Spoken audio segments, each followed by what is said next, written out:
నమస్కారం, be news కి స్వాగతం. నేను మీ మహంతి. ముందుగా ముఖ్యాంశాలు. వరుసగా మూడోసారి ప్రధానమంత్రిగా ప్రమాణ స్వీకారం చేయనున్న నరేంద్ర మోడీ. ఢిల్లీలోని రాష్ట్రపతి భవన్లో ప్రమాణ స్వీకారం చేయనున్న మోడీ నేటి రాత్రి 7:15 పార్టీ నేతలతో కలిసి ప్రమాణ స్వీకారం చేయనున్న మోడీ. టీడీపీ అధినేత చంద్రబాబు ప్రమాణ స్వీకారంలో స్వల్ప మార్పు. ఈ నెల 12న ఉదయం 11:27 ప్రమాణ స్వీకార కార్యక్రమం ఉంటుందని టీడీపీ నిర్ధారణ. ఈనాడు సంస్థల చైర్మన్ రామోజీరావుకు భౌతిక కాయానికి నివాళులర్పించిన మంగళగిరి ఎమ్మెల్యే లోకేష్. తన సతీమణి బ్రాహ్మణితో కలిసి నివాళులర్పించిన లోకేష్. రామోజీ కుటుంబ సభ్యులకు సంతాపం వ్యక్తం చేసిన లోకేష్. రాజధాని అమరావతి పనులు పునఃప్రారంభం. ఎక్కడికక్కడ ముళ్ల కంచెలను, చెత్త చెదారాలను తొలగించి శుభ్రం చేస్తున్న అధికారులు. వరుసగా మూడోసారి ప్రధానమంత్రిగా నరేంద్ర మోడీ ప్రమాణ స్వీకారం చేయనున్న నేపథ్యంలో ఢిల్లీలోని రాష్ట్రపతి భవన్ అందుకు వేదికగా నిలవనుంది. ఈ రోజు రాత్రి 7:15 మోడీ ప్రధానిగా ప్రమాణ స్వీకారం చేయనున్నారు. ఈ కార్యక్రమానికి దాదాపు 8,000 మంది అతిథులు హాజరవుతారని అంచనా. ఎన్డీఏ కూటమి నేతలు, విపక్ష నేతలు, సినీ ప్రముఖులు, క్రీడాకారులు, పారిశ్రామికవేత్తలు, ఇతర రంగాల ప్రముఖులు మోడీ ప్రమాణ స్వీకారోత్సవానికి రానున్నారు. శ్రీలంక, మాల్దీవులు, బంగ్లాదేశ్, భూటాన్, నేపాల్, మారిషస్ తదితర దేశాల అధినేతలు కూడా ఈ కార్యక్రమానికి హాజరవుతారని భావిస్తున్నారు. 2014లో మోడీ ప్రమాణ స్వీకారోత్సవానికి సార్క్ దేశాల అధినేతలు హాజరయ్యారు. 2019లో ప్రమాణ స్వీకార వేడుకకు బిమ్స్టెక్ కూటమి దేశాల అధినేతలు పాల్గొన్నారు. కాగా ఈసారి మోడీ ప్రమాణ స్వీకార కార్యక్రమానికి సెంట్రల్ విస్టా సముదాయం, నిర్మాణ కార్మికులు, వందే భారత్ ప్రాజెక్టులో పనిచేసిన సిబ్బందికి, వికసిత్ భారత్ పథకాల అంబాసిడర్లకు కూడా ఆహ్వానాలు పంపినట్టు తెలుస్తుంది. Today, India is having a right leader, right time. That is Narendra Modi. अगली बार जो आप आइएगा ना, तो इस बार हम देखें कि कुछ इधर उधर कुछ जीत गया है. अगली बार सब हारेगा, हमको पूरा भरोसा है. As long as you are the Prime Minister of this country, our country will never bow down to anyone, sir.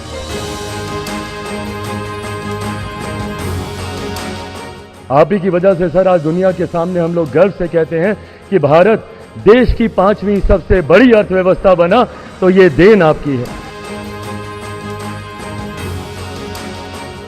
Bharatiya Janata party के संसदीय दल के नेता एवं एनडीए के संसदीय दल के नेता व लोकसभा के नेता के रूप में माननीय नरेंद्र मोदी जी के नाम का प्रस्ताव करता हूं.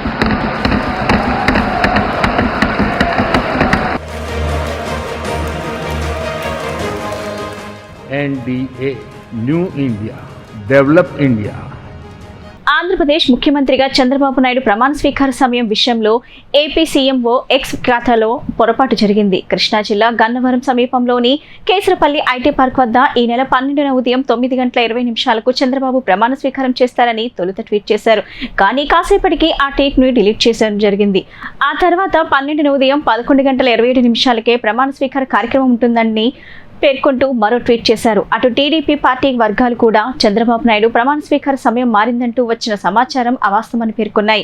12న ఉదయం 11:27 బాబు సీఎంగా ప్రమాణ స్వీకారం చేస్తారని పార్టీ వర్గాలు నిర్ణయించాయి. టీడీపీ జాతీయ ప్రధాన కార్యదర్శి మంగళగిరి ఎమ్మెల్యే నారా లోకేష్ హైదరాబాద్లోని రామోజీ ఫిలిం సిటీలో రామోజీరావు భౌతిక కాయానికి నివాళులర్పించారు. తన అర్ధాంగి నారా బ్రాహ్మణితో కలిసి వచ్చి లోకేష్ రామోజీరావు భౌతిక కాయంపై పుష్పగుచ్చాలు ఉంచారు.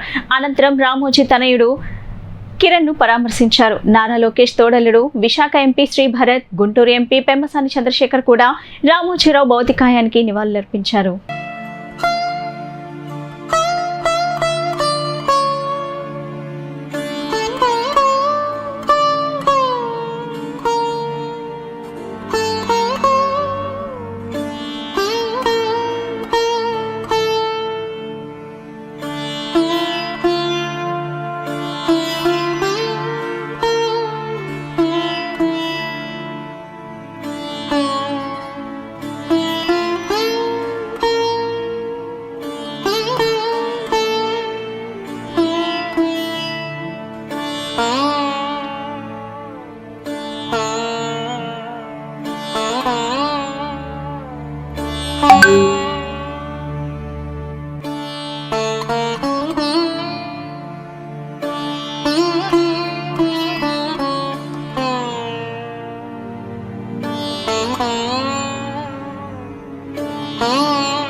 ఎన్నికల్లో టీడీపీ అధికారంలోకి వచ్చిన నేపథ్యంలో అమరావతి ప్రాంతంలో మళ్లీ సందడి మొదలైంది. గత ప్రభుత్వ హయాంలో దట్టమైన ముళ్ల కంపలు, పిచ్చి చెట్లు, పొదలతో చిట్టడవిలా మారిన అమరావతిలో సిఆర్డీఏ అధికారులు జంగిల్ క్లియరెన్స్ పనులు చేపడుతున్నారు. రాజధాని నిర్మాణ పనులు పునఃప్రారంభమైన నేపథ్యంలో భారీ సంఖ్యలో ప్రొక్లైన్లు, జేసీబీలను రప్పించి ఎక్కడికక్కడ ముళ్ల కంపెలను తొలగించి శుభ్రం చేస్తున్నారు. ఐఏఎస్ అధికారులు, ఉద్యోగుల బహుళ అంతస్తుల భవనాలు, జ్యుడిషియల్ క్వార్టర్స్, ప్రభుత్వ టైప్ 1, టైప్ 2 భవనాలు, శాశ్వత రాజధాని నిర్మాణ పనులతో భాగమైన జీఏడీ మెగా టవర్లన్నీ పిచ్చి చెట్లతో కమ్మేసుకున్నాయి. 12న చంద్రబాబు మళ్లీ ముఖ్యమంత్రిగా ప్రమాణం స్వీకారం చేస్తున్న నేపథ్యంలో రాజధానిలో జంగిల్ క్లియరెన్స్ పనులు చేపడుతున్నారు.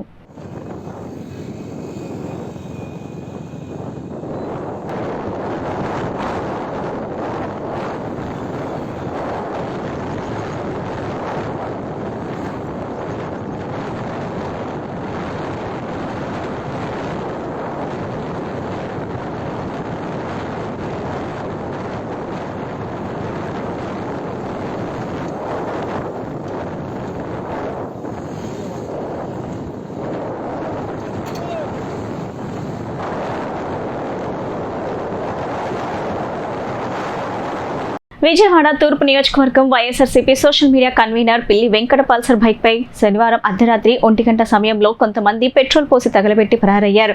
పరారైన వారు టీడీపీకి చెందిన వారని సదరు వ్యక్తి ఆరోపణలు చేశారు. తక్షణమే ఈ ఘటన గురించి తూర్పు నియోజకవర్గం వైఎస్ఆర్సీపీ ఇన్ఛార్జ్ దేవినేని అవినాష్ గారి దృష్టికి తీసుకువెళ్లగా ఆయన పోలీసు ఉన్నతాధికారులతో మాట్లాడి దాడి చేసిన వారిపై వెంటనే కఠిన చర్యలు తీసుకోవాలని కోరారు.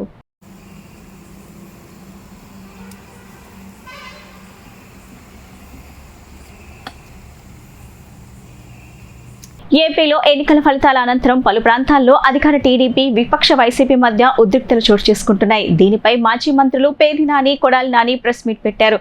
తెలుగుదేశం పార్టీ విధ్వంసాలకు, మారణ హోమానికి పాల్పడుతుందని పేర్ని నాని మండిపడ్డారు. గెలిచిన ఎమ్మెల్యేలు వారి నియోజకవర్గాల్లో హింసను ప్రోత్సహిస్తున్నారని ధ్వజమెత్తారు. తెలుగుదేశం పార్టీ విధ్వంసాలకు, మారణ హోమానికి పాల్పడుతుందని, వారి కార్యకర్తలు చేసే విధ్వంసకాండపై కేసులు నమోదు చేయవద్దని, పోలీసులు జోక్యం చేసుకోవద్దని పైనుంచి చంద్రబాబు, డీజీపీ, ఎస్పీలకు చెబుతున్నారని పేర్ని నాని ఆరోపించారు. గతంలో యూపీ, బీహార్ రాష్ట్రాలు ఎలా ఉండేవో ఇప్పుడు ఏపీని కూడా తండ్రి కొడుకులు హింసాత్మక రాష్ట్రంగా తయారు చేస్తున్నారని విమర్శించారు. మర్డర్ కేసుల్లో ముద్దాయిలుగా ఉన్నవారు, రౌడీ షీటర్లు కూడా స్థానిక సీఐలను, డీఎస్పీలను బెదిరించే పరిస్థితి వచ్చిందని, ఏరా ఉద్యోగం చేయాలని లేదా, ఉంటావా నువ్విక్కడ అంటూ మాట్లాడుతున్నారని, దీనికి సంబంధించి తమ వద్ద వీడియో సాక్ష్యాలు ఉన్నాయని పేర్ని నాని స్పష్టం చేశారు. ఈ వీడియో ఆధారాలను హైకోర్టుకు ఇవ్వబోతున్నామని అన్నారు. నియోజకవర్గానికి ఆ నియోజకవర్గం ఎమ్మెల్యేలు గెలిచిన వారు ప్రోత్సహిస్తూ పైనుంచి చంద్రబాబు నాయుడు డీజీపీకి, ఎస్పీలకి కేసులు కట్టబాకండి, మా కార్యకర్తలు చేసేటువంటి ధ్వంసాన్ని మీరు విట్నెస్గా చూస్తూ ఉండండి తప్పితే మా వాళ్ళని ఎక్కడ ఆపటానికి వీల్లేదు, మీరు పోలీసు ఉద్యోగం చేయటానికి వీల్లేదు అని చెప్పని వాళ్ళ పోలీసులు చేతులు కట్టి ఈ ధ్వంసరచన చేస్తున్నారు. ఈ రాష్ట్రానికి గతంలో బీహార్ ఎట్లా ఉండేదో, లేదా ఒక ఉత్తరప్రదేశ్ ఎట్లా ఉండేదో, ఇవాళ ఆంధ్రప్రదేశ్ రాష్ట్రాన్ని కూడా ఒక హింసా రాష్ట్రంగా, హింసా రాజ్యంగా ఆయన తయారు చేస్తున్నటువంటి తండ్రి కొడుకు ఇద్దరు కలిసి చేస్తున్నటువంటి పరిస్థితులు ఇవాళ ఎంత అంటే పోలీసులు అంటే కాపాడవలసినటువంటి అరాచక శక్తుల్ని, రౌడీ మోకల్ని, రౌడీల్ని అరికట్టాల్సినటువంటి పోలీసులు కనీసం దారుణంగా గ్రామాల్లో, పట్టణాల్లో మర్డర్ కేసు ముద్దాయిలు, రౌడీ షీటర్స్ అందరూ కూడా స్థానిక సిఐల్ని, డిఎస్పీల్ని ఎరా ఉద్యోగం చేయాలని లేదా, ఉంటావరా నువ్వు ఎక్కడ అని మాట్లాడుతున్నా కూడా కనీసం అన్ని వీడియోలు ఉన్నాయి.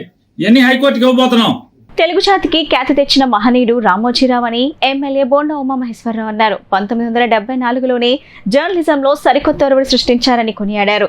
సాధారణ రైతు కుటుంబం నుంచి అత్యున్నత స్థాయికి ఎదిగిన తీరు స్ఫూర్తిదాయకమని చెప్పారు. మొగల్రాజ్పురంలో రామోజీరావు సంతాప సభ నిర్వహించారు. ఈ నేపథ్యంలో ఉమా మాట్లాడుతూ 1974లోనే జర్నలిజంలో సరికొత్త ఒరవడి సృష్టించారని కొనియాడారు.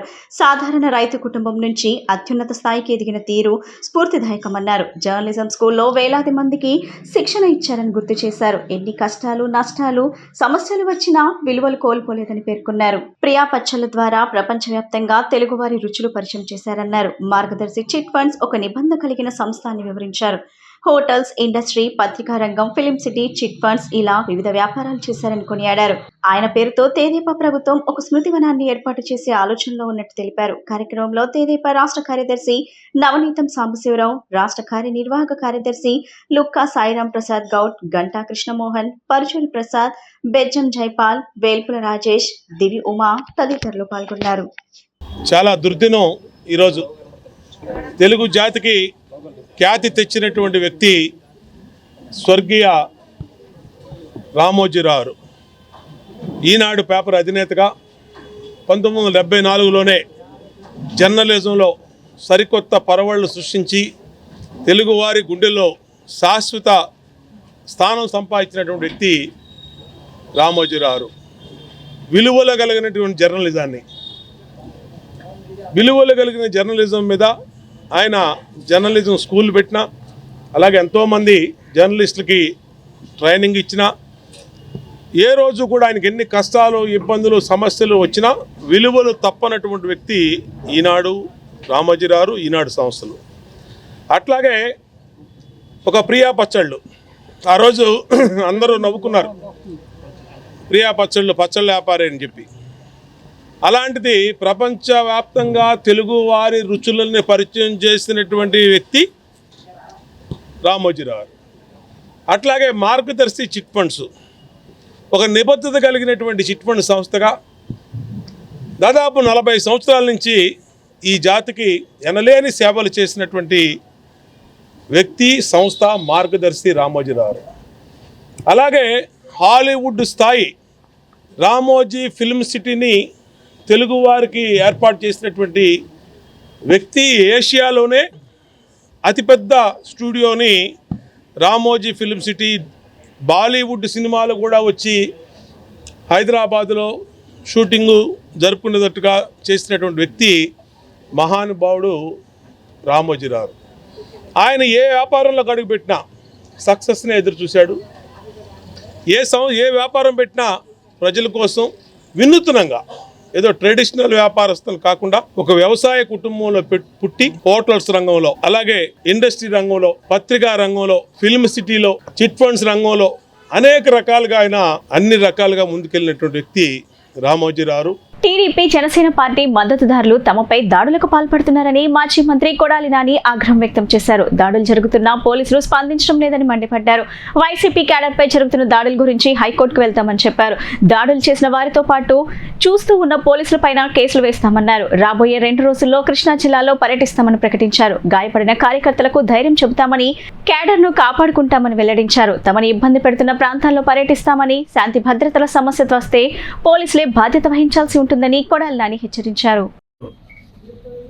ఎన్నికల కౌంటింగ్ అనంతరం ఈ కృష్ణా జిల్లాలో కానీ రాష్ట్రంలో అనేక మంది తెలుగుదేశం పార్టీ, జనసేనకు సంబంధించినటువంటి నాయకులు, కార్యకర్తలు వైఎస్ఆర్ కాంగ్రెస్ పార్టీ గ్రామ స్థాయి, వార్డు స్థాయి, మండల స్థాయి, నియోజకవర్గ స్థాయి యాక్టివ్గా ఉండేటువంటి లీడర్స్ పైన ఉద్దేశపూర్వకంగా దాడులు చేస్తున్నారు. అదేవిధంగా వాళ్ళ ఇళ్ళకెళ్ళి ఇళ్ళు పగలు కొడతాం, కార్లు పగలు కొడతాం, అర్ధరాత్రులు వెళ్ళి వైఎస్ఆర్ కాంగ్రెస్ పార్టీ శ్రేణుల్ని భయపెట్టాలి, ఈ వైఎస్ఆర్ కాంగ్రెస్ పార్టీని డిస్టేజింగ్ చేయాలని చెప్పి పెద్ద ఎత్తున ప్రయత్నాలు చేస్తున్నారు. వాటిల్లో కొన్ని చోట్లయితే ఫిజికల్గా వ్యక్తుల మీద దాడి చేయటం, కాళ్ళు ఇరక్కొడతాం, చేతులు ఇరక్కొడతాం, తల్ల బాగలు కొడతాం. అదేవిధంగా ఈ గ్రామాల్లో కానీ ఇక్కడ కానీ మీరు ఉండకూడదని చెప్పి వార్నింగ్లు ఇవ్వటం అనేక రకాలుగా చేస్తున్నారు. వీటికి ప్రత్యక్ష సాక్షులు పోలీసులు దగ్గర ఉండి వాళ్ళు కొడతంటే వీళ్ళు చూస్తూ నిలబడి ఎంజాయ్ చేస్తున్నారు. ఈరోజు మా దగ్గర పోలీసులు ప్రేక్షక పాత్ర వహించేటువంటి సన్నివేశాలు, తెలుగుదేశం పార్టీ అల్లరి. కేంద్రంలో ఎన్డీఏ కొత్త కేబినెట్ ఓ కొలిక్కి వస్తుందన్న నేపథ్యంలో ఏపీ కేబినెట్ కూర్పుపై టీడీపీ అధినేత చంద్రబాబు దృష్టి సారించారు. జనసేనాని పవన్ కళ్యాణ్, బీజేపీ నేతలతో చంద్రబాబు మంతనాలు ప్రారంభించారు. ఏపీలో కూటమికి 164 మంది ఎమ్మెల్యేలు ఉండటంతో మంత్రివర్గం ఎంపిక కత్తి మీద సాములా మారింది.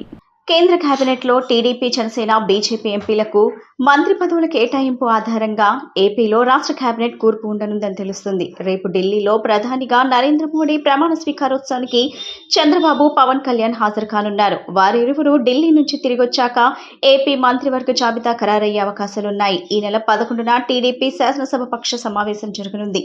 టీడీఎల్పీ భేటీ అనంతరం టీడీపీ, జనసేన, బీజేపీ ఎమ్మెల్యేలు సమావేశం కానున్నారు. ఈ సమావేశంలో కూటమి ఎమ్మెల్యేలు చంద్రబాబును తమ నాయకుడిగా ఎన్నుకుంటారు. జనసేనకు 21, బీజేపీకి 8 మంది ఎమ్మెల్యేలు ఉన్నారు. ఈ నేపథ్యంలో జనసేన, బీజేపీలకు ఎన్ని మంత్రి పదవులు దక్కుతున్నాయన్నది ఆసక్తికరంగా మారింది. ముఖ్యంగా పవన్ కళ్యాణ్ మంత్రి పదవిని తీసుకుంటారా, ఒకవేళ తీసుకుంటే ఏ శాఖను ఎంచుకుంటారు అనేది అత్యంత చర్చనీయాంశంగా మారింది. మరోవైపు పూర్తిస్థాయి కేబినెట్తో పరిపాలన ప్రారంభించాలని చంద్రబాబు భావిస్తున్నారు. ముఖ్యమంత్రితో కలిసి 26 మందితో కేబినెట్ ప్రకటించే అవకాశాలున్నాయి. ఏపీ కేబినెట్ కూర్పుపై ఎన్డీఏ పెద్దలు చంద్రబాబుకు స్వేచ్ఛ ఇచ్చినట్టు తెలుస్తుంది.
ఆంధ్రప్రదేశ్ రాష్ట్ర ముఖ్యమంత్రిగా నారా చంద్రబాబు నాయుడు ప్రమాణ స్వీకారానికి ప్రధానమంత్రి నరేంద్ర మోడీ, రాష్ట్ర గవర్నర్ సహా పలువురు ఇతర ప్రముఖులు హాజరు కానున్నారని, కావున దట్టమైన ఏర్పాట్లు చేయాలని సంబంధిత శాఖల అధికారులను ప్రభుత్వ ప్రధాన కార్యదర్శి నీరబ్ కుమార్ ప్రసాద్ ఆదేశించారు. అలాగే విస్తృతమైన బందోబస్తు ఏర్పాటు చేయాలని ఆదేశించారు.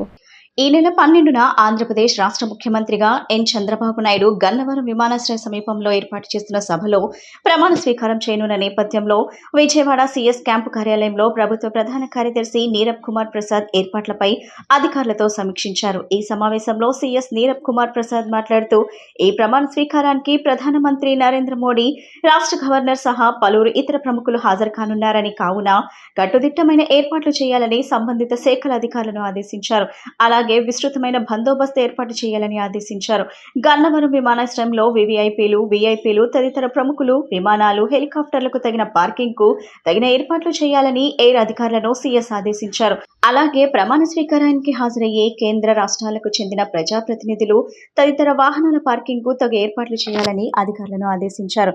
ఇంకా ప్రమాణ స్వీకార కార్యక్రమానికి సంబంధించి ఇతర అంశాలపై సీఎస్ నీరబ్ కుమార్ ప్రసాద్ సమీక్షించారు. డీజీపీ హరీష్ కుమార్ గుప్తా మాట్లాడుతూ విస్తృతమైన బందోబస్తు ఏర్పాటు చేస్తున్నట్టు తెలిపారు. అదేవిధంగా కార్యక్రమానికి హాజరయ్యే వారి వాహనాల పార్కింగ్ కు ప్రత్యేక ఏర్పాట్లు చేస్తున్నట్లు చెప్పారు. ఈ సమావేశంలో ప్రత్యేక ప్రధాన కార్యదర్శి ఎంటీ కృష్ణబాబు, ముఖ్య కార్యదర్శులు ఎంవి రవిచంద్ర, శశిభూషణ్ కుమార్, అదనపు డీజీపీ ఎస్ బాగ్చి, డిఆర్ఎన్బి కార్యదర్శి పిఎస్ ప్రద్యుమ్నయ్య, పౌర సరఫరాలు, ఉద్యానవన శాఖల కమిషనర్లు Arun Kumar, Sridhar, CRDI commissioner Vivek Yadav, AP Genco CMD Chakradhar Babu, Eluru range DIG Ashok Kumar, civil corporation MD Veerapandian Krishna, NTR జిల్లాల కలెక్టర్లు DK Balaji, Dilli Rao, Vijayawada police commissioner PHD Ramakrishna, DIG Rajasekhar Babu, director fire services Ramana, municipal commissioner Swapnil Dinakar, NTR జిల్లా జేసీ సంపత్ కుమార్, కృష్ణా జిల్లా ఎస్పీ ఏ నయీం అస్మి, గన్నవరం విమానాశ్రయం డైరెక్టర్ లక్ష్మీకాంత్ రెడ్డి, ఎన్పీఆర్ అదనపు డైరెక్టర్ ఎల్ సర్ణలత, మాజీ ఎమ్మెల్సీ అశోక్ బాబు తదితర ప్రజాప్రతినిధులు, వివిధ శాఖల అధికారులు పాల్గొన్నారు.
అమరావతి ప్రాంతంలో జగన్ పేదలకు సెంటు స్థలాలను కేటాయించిన సంగతి తెలిసింది. ఆ సమయంలో కృష్ణాయపాలెం శివార్లో శంకుస్థాపన చేసి నమూనా ఇంటితో పాటు స్తూపాన్ని ఏర్పాటు చేశారు. అయితే కొందరు గుర్తు తెలియని వ్యక్తులు ఏర్పాటు చేసిన స్తూపాన్ని, శిలాఫలకాన్ని జేసీబీతో ధ్వంసం చేశారు. ఈ విషయం ఆలస్యంగా వెలుగులోకి వచ్చింది. ఈ ఘటనపై వైసీపీ నాయకులు తీవ్రంగా మండిపడుతున్నారు.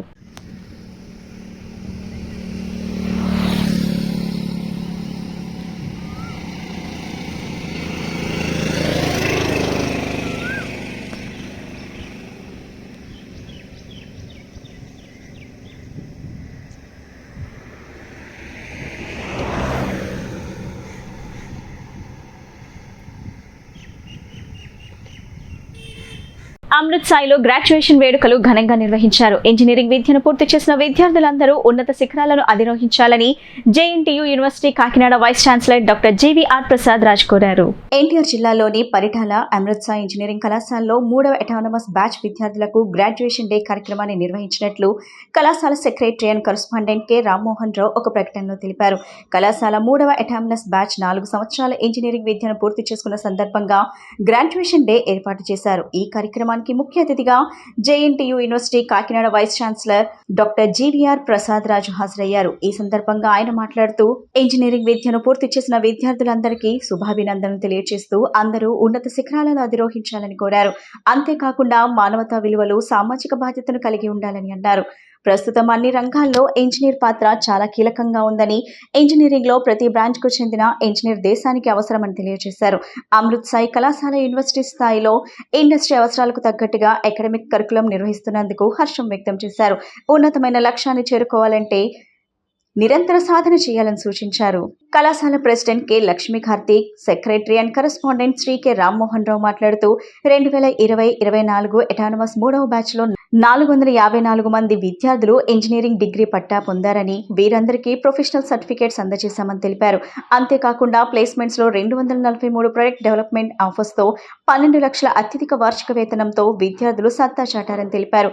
విద్యార్థులకు మొదటి సంవత్సరం నుండే LMS ఆన్లైన్ ప్రోగ్రామింగ్ ల్యాబ్స్ ద్వారా కెరీర్ ఓరియంటేషన్ ప్రోగ్రామ్ చేస్తున్నామని, అంతేకాకుండా రాష్ట్ర స్థాయిలో ఇండస్ట్రీ కొలాబరేషన్తో కళాశాలలో ఏర్పాటు చేసిన ethical hacking lab, cyber forensics lab, block chain and crypto labs వంటి అడ్వాన్స్డ్ ల్యాబ్స్ ద్వారా విద్యార్థులకు ప్రత్యేక శిక్షణ ఇస్తున్నామని తెలిపారు. కళాశాల ప్రిన్సిపల్ డాక్టర్ ఎం శశిధర్ మాట్లాడుతూ విద్యార్థులకు చాయిస్ బెస్ట్ క్రెడిట్ సిస్టమ్ విధానంలో అకాడమిక్ ప్రోగ్రామ్ చేస్తా ఉన్నామని, అంతేకాకుండా అమృత్సర్ విద్యార్థులు బీటెక్ 4 ఏళ్ల వ్యవధిలో మైనర్ డిగ్రీ కూడా పొందవచ్చునని తెలిపారు. ఈ కార్యక్రమంలో 2020-24 బ్యాచ్ కు సంబంధించిన కాలేజ్ టాపర్ సిఎస్ ఈ బ్రాంచ్ ఎం మృదులతో పాటు 9 మంది బ్రాంచ్ టాపర్స్ కు కళాశాల నుంచి గోల్డ్ మెడల్స్ మరియు ప్రశంసా పత్రాలు అందజేశారు. ఈ కార్యక్రమంలో academic director doctor P Chiranjeevi, administrative director doctor M Sridevi, అన్ని విభాగాల అధిపతులు, 3వ అటానమస్ బ్యాచ్ విద్యార్థులు, వారి తల్లిదండ్రులు, అధ్యాపకులు పాల్గొన్నారు.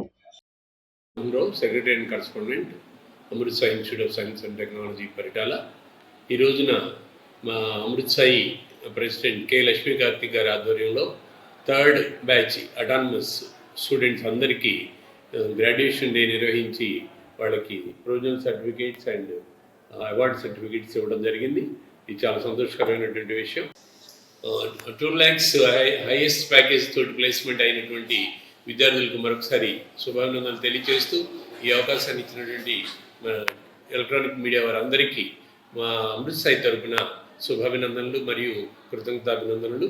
మరి ఈ రకంగా మరి అమృత్సర్ ఇంకా ముందుకు వెళ్ళాలని, ఈ ఏరియాలో ఈ కృష్ణా ఎన్టీఆర్ డిస్టిక్లో పిల్లలందరికీ మరి మంచి విద్యతో పాటుగా మంచి అలవాట్లను, ఎథిక్స్తో కూడినటువంటి విద్యతోటి ముందు మెంబర్స్ అందరూ మా స్టూడెంట్స్ తల్లిదండ్రుల యొక్క ప్రోత్సాహంతో జరిగినటువంటి రిజల్ట్స్ అని చెప్పొచ్చు. ఇలాగే ఈ ఉన్నటువంటి ఈ బ్యాచ్, ఈ 3rd బ్యాచ్ స్టూడెంట్స్లో most of the students, more than 60% students place అయ్యి ఉన్నారు ఆల్రెడీ. వీళ్ళందరూ 8. This is Dr. M. Shishidhar, Principal, Amur Science and Technology. ఈ రోజున 3rd గ్రాడ్యుయేషన్ డే జరుపుకోవడం జరిగింది. మాది 2007లో స్టార్ట్ చేసి అటానమస్ 3వ బ్యాచ్ 2024లో మనం చేయడం, ఆ గ్రాడ్యుయేషన్ డే జరుపుకోవడం జరిగింది. దీంట్లో 454 మంది స్టూడెంట్స్కి మేము ఈ రోజున ప్రొవిజనల్ సర్టిఫికేట్ ఇష్యూ చేయడం జరిగింది. దీనిలో 248 మంది ఫస్ట్ క్లాస్ విత్ డిస్టింక్షన్స్తో పాస్ అయ్యారు. 206 మంది ఫస్ట్ క్లాస్తో పాస్ అయ్యారు. So almost 70% of the students first class and డిస్టింక్షన్తో పాస్ అయ్యి బయటకు వెళ్ళడం జరిగింది. ఇది మా కాలేజీకి గర్వకారణం. ఇలా రావడానికి కారణమైనటువంటి మా మేనేజ్మెంట్ కానీ, మా పిల్లలకు కానీ, మా స్టాఫ్ కానీ వాళ్ళందరికీ ధన్యవాదాలు. మా కాలేజీలో ఈ విధంగా ఇది ఒక అకాడమిక్ సర్టిఫికేట్స్ ఇష్యూ అనే కాకుండా స్టూడెంట్ని ఆల్రౌండర్ డెవలప్మెంట్గా తయారు చేస్తాం. వాళ్ళకి రెగ్యులర్ సిలబస్తో పాటు ఎడిషనల్గా కో కరికులర్, ఎక్స్ట్రా కరికులర్ అని వాళ్ళకి ఎడిషనల్గా మేము ఎడిషనల్ ట్రైనింగ్స్ కూడా ఇస్తాం. స్టూడెంట్ బయటికి వెళ్ళేటప్పుడు ఈ డిగ్రీ సర్టిఫికేట్తో పాటు వాడికి ఎడిషనల్ స్కిల్స్ కూడా నేర్పి పంపిస్తాం. Today has been a very joyful day in the campus with all the students graduating, and most of them have graduated just like our principal and our secretary Garu has just said. They've graduated with high colors, and we are very happy for their educational development in the past 4 years, and the other extracurricular activities that they have inculcated and developed in the last 4 years. From the board, we've been putting a lot of efforts in developing the students' lives, inculcating good habits, and our focus is primarily to mold the students the important 4 years of their lives. And most students have been placed successfully in the last academic year, and we hope it will only continue, and we continue to deliver the best of the education in this future. Thank you. వార్తలు ముగించే ముందు ముఖ్యాంశాలు మరోసారి. వరుసగా మూడోసారి ప్రధానమంత్రిగా ప్రమాణ స్వీకారం చేయనున్న నరేంద్ర మోడీ. ఢిల్లీలోని రాష్ట్రపతి భవన్లో ప్రమాణ స్వీకారం చేయనున్న మోడీ నేటి రాత్రి 7:15 పార్టీ నేతలతో కలిసి ప్రమాణ స్వీకారం చేయనున్న మోడీ.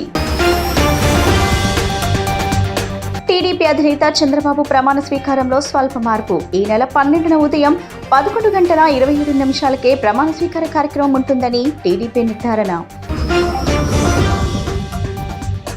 ఈనాడు సంస్థల చైర్మన్ రామోజీరావుకు భౌతిక కాయానికి నివాళులర్పించిన మంగళగిరి ఎమ్మెల్యే లోకేష్. తన సతీమణి బ్రాహ్మణితో కలిసి నివాళులర్పించిన లోకేష్. రామోజీ కుటుంబ సభ్యులకు సంతాపం వ్యక్తం చేసిన లోకేష్. రాజధాని అమరావతి పనులు పునఃప్రారంభం. ఎక్కడికక్కడ ముళ్ల కంచెలను, చెత్త చెదారాలను తొలగించి శుభ్రం చేస్తున్న అధికారులు. ఈ బులెటిన్ ఇంతటితో సమాప్తం. తిరిగి మరో బులెటిన్ కలుద్దాం. నమస్కారం.